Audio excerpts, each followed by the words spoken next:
From this module, we are going to perform operations on Python Pandas. We are going to start our workflow of Python Pandas, and this workflow will keep on continuing in the further videos related to Pandas. For this video, we will talk about how to describe a data, how to view and select the data. Describing of data revolves around finding the shape of the data, size of the data, or basic information that is required in order to understand the data. So you can also call it describing data means knowing your data. So data describing are divided into two parts. One is attributes and methods, or you can say that data can be described using attributes and methods. So attributes are meant to display a simple piece of information, whereas methods are meant to perform some operation. So attributes that are available in Pandas are shape, size, dtype, columns, index, whereas methods that are available are describe, info, sum, length, etc. So there are many more operations available in that, but these are the basic ones that is used by every analyst. So let's go ahead and implement all of these. Also guys, the data set that we are going to use is the one that we have used in our previous module. So it's a crop data set. So first thing first, we are going to import pandas as PD. This is the short name for pandas. And then we have to read the data set, and we have stored the data set in our same directory. So I'll write pd.read csv crop. Double tap will show me the available suggestions. So I'll just click on this one and I'll run it. So now I have this data set that I am going to use. Let me go ahead and store it into a variable with the name df. Now later on, whenever I have to refer this data, I will use the df. Our first attribute is shape. So shape gives us the total number of rows and columns available in the data set. So if I just need to type df.shape, and now you can see that 2200 rows are there and 8 columns are there. Next attribute is size. So if you want to see the size of this entire thing, then you can just go ahead and type df.size 17,600. So this is multiplication of rows and columns together in case of DataFrame. In case if you are performing this operation on the series, that means the total number of rows will be displayed. For example, let's say I am going to create a series over here. So this is the series. If I'll perform the same operation on this one, now you can see that it is showing 6, which means 1, 2, 3, 4, 5, 6. But in case of DataFrame, so it is showing 17,600, which is actually, let me open the calculator, which is actually 2200 multiplied by 8. This is the value that you are seeing over here. Next is, if you want to see the number of columns, you can simply go ahead and type df.columns. Now this has displayed all the columns that is available in the data set. Let me show you the data set as well. So this is the data set. These are the columns. Next, if you want to see the index, so these are the index values. I can type df.index. So this shows the start value. It is starting from the 0. So the first value is 0, and the end value, the stop says the end value. End value is 2200 because it has 2200 rows. And the step equals to 1. Step equals to 1 means 1 by 1. If it is 2, then you would have seen 2 directly over here, like 0, 2, 4, 6, like that. Now let's talk about the methods. So df.describe. You can also hold the shift key and double tap in order to see the options available in the describe. So you can provide the percentile, include or exclude the things. So what does the describe do? Describe returns the statistical information about the numeric columns only. So all the numeric columns will be displayed. That means this label won't be displayed over here. So let's run this, and it is showing lots of mathematical operations like count, mean, standard, minimum, the percentage, maximum, in this way. If you want to get some more information about the data that you are working on, you can just type df.info. Now you have a couple of informations over here, like we have 22 rows entries from 0 to 2199. These are the crucial informations. And then we are also getting a data type over here. Then we are getting how many, whether these columns have any null values or not. So there is no null values right now, which is a good thing. memory usage is also being displayed, and the data types is displayed. So this is a summary of data types that has been used in this data set. Next thing we can do is we can perform a sum. So df dot sum.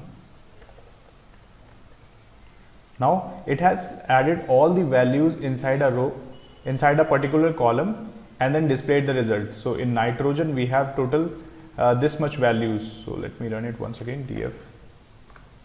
Now here, if I just add all the values in the nitrogen, so this value will appear then. Similarly, similar thing has happened with the phosphorus, potassium, temperature, humidity, etc. Last important operation is length. If you want to know the length of your data, so you can use the length and it accepts this, and you need to provide the name of the data frame. Now you can see that the length of the data frame is 2200, and the value for length starts from 1 and it ends to the last value. You can also check the length of a particular column simply by typing it inside it, like df, then the name of the column, this way. So in this way we have learned how to describe our data. Moving forward, let's see how we can view and select the data. So these are the operations that we are going to learn about.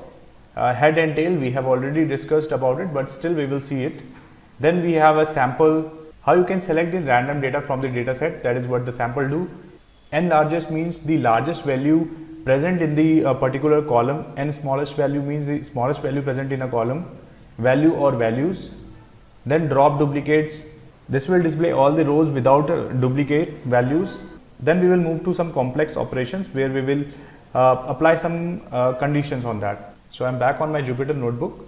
First is, let's get a snapshot of our data set. So if you quickly want to see how the data set look like, you can just simply use head, or in case if you have made any changes and you just want to check if the changes has been implemented or not, you can use head. To check the top 5 rows, in case if you want to check the bottom 5 rows, you can go ahead and type tail, and bottom 5 rows will be displayed over here. If you want to display more, then you can just type the number, it accepts an integer. So let me, if I'll give 10, then 10 top 10 values will be displayed. Similar thing will happen with the tail. If I'll provide any value over here, that number of rows will be displayed from the bottom. Next is df.sample. So in future you have to create a test data and a training data. So for that you have to pick up the random values. That thing can be done using this sample. So what you can do, you can simply type df.sample, and in this way you will be getting a sample, any sample number, like default is 1. So if I'll just run it multiple times, you can see that I am getting different values over here. This is for pomegranate. Now let's run it once again. This is for coffee. You can also provide the number of rows that you want. So let's say if you will give 10 over here, then 10 random rows will be displayed over here, this way. And if you will keep on doing that, it will keep on shuffling. So what you can do over here, you can just create a variable over there with the name test data, and you can store 10 values from here, and you can create another variable with the name training data, and you can write the same thing, df.sample over here, and let's say 20 over here, or maybe 10 over here. See, training data is always more and test data is less, so I can just give it 100. So top 100. So this is quite complex. I'm not able to cover up all the data. So what I can do, I can give the information in the percentage form. So for that, what I have to do, df.sample, and then I will use a variable with the name frac, which is for fraction values. So I can just say I would like to test 20% of data, so that will be 0.2, and I'll store it into a test. So out of 100% data, only 20% random data has been picked up and stored in a variable with the name test. Now remaining what we can do, we can just type 0.8 for the remaining. So let's say training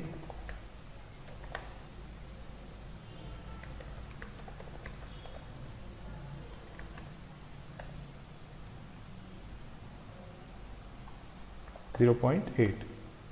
So in this way we have covered our 100% data.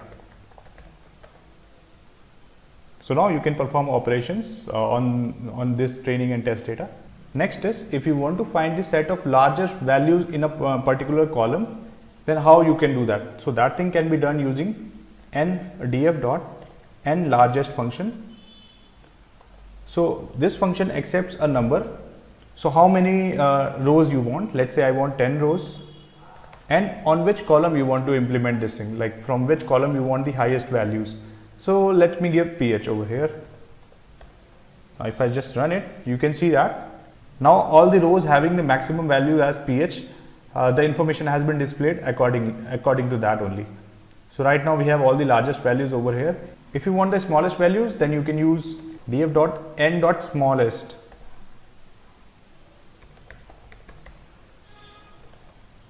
Now you can see that the smallest value is 3.5. Next is, if you want to drop all the rows that have a duplicate values, then that thing can be done using a drop duplicate function. So you have to write drop underscore duplicate and run it. So in this case, what you have to do, you just need to hold the shift key and double tap. So if you are not seeing any output, that means there is some error. So I'll just remove few part of it and then just double tap it. So it will show you auto suggest points. So it was duplicates. I wrote duplicate only. So now you can see that since I don't think so there were any duplicate values, but if there were, they have been removed. Now if you want to apply some condition on this data set, that thing can also be done. So I'll show you two ways of doing that thing. Let's say we are going to entertain all the data that is having a pH value of more than 5. Okay, so let's go ahead and write df bracket open close, and then I have to mention the df once again, and then I have to provide the column name. So let me give you what I am actually doing over here. So every time I write df, I get all the rows. In case if I want to select only particular row, then I have to write in this way, and I have to mention the name of the row. Now I am getting the values only for pH. The alternative method of doing the same thing is I can also write this way, but the catch is if we have a names like this one,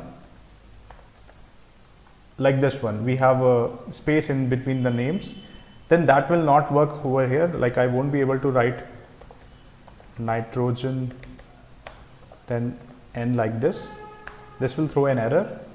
So what I have to do over here, I have to put it inside a brackets, and I have to put the entire thing inside a colon, this way. Now what we are going to do is we are going to fetch all the rows that are having a pH value of greater than 5. So what I have to write over here is pH. Okay, so first df, then df, inside a df we have to create pH and then the greater sign 5. Now you can see that all the values that has been displayed have pH value greater than 5. You can see that not all the rows has been displayed, because if there will be all the rows, then 2200 are the total rows. Let's reverse this process. Now you can see we have 62 rows only. So we have a value of pH is below 5 for 62 rows. Same thing can be done using the query command as well. Like I need to write df dot query bracket start, and then I have to mention the name of the column, let's say pH, and then whatever the condition is. Oh, I don't need to add the comma over here. I just need to apply the condition inside the same quote, greater than 5, and I have to close the quote. Same thing has been displayed, which we did over here. Now if I just reverse the process, you can also apply more conditions to it, like you can type and rainfall smaller than 100.